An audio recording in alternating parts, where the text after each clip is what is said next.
Yesterday afternoon, it seems days ago now, I drove down to the east end of London, the East India Docks Road, commercial road, through Silvertown, down to the mouth of the Thames estuary.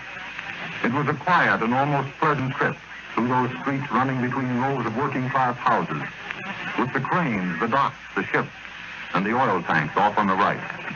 We crossed the river and drove up on a little plateau which gave us a view from the mouth of the Thames to London.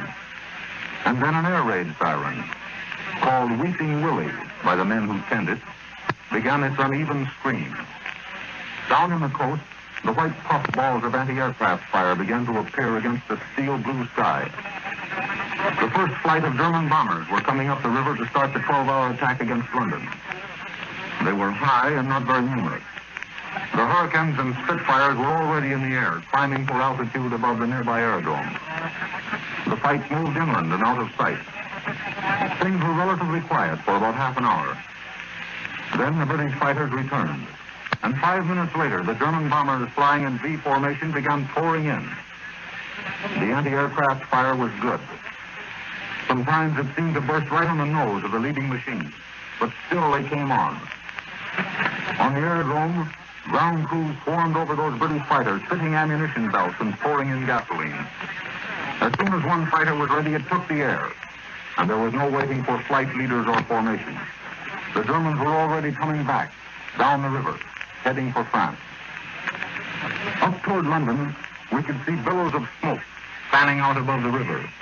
And over our heads, those British fighters climbing almost straight up, trying to intercept the bombers before they got away.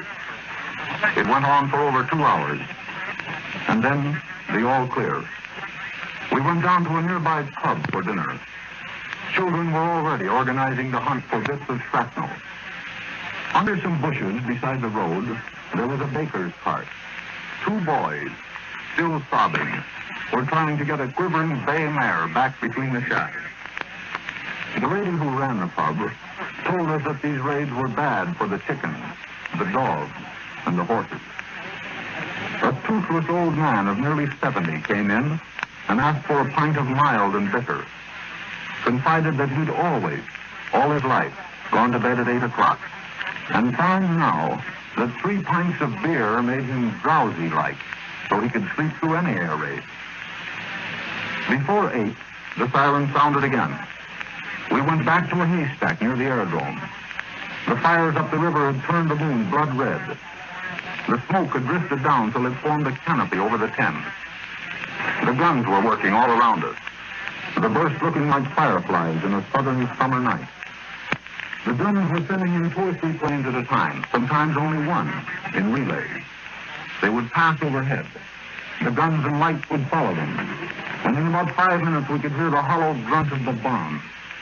Huge pear-shaped bursts of flames would rise up into the smoke and disappear. The world was upside down. Vincent Sheehan lay on one side of me and cursed in 5 languages. When there was a pause in the firing, he'd talk about the war in Spain.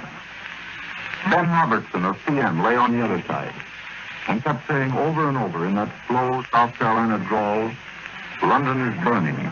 London is burning."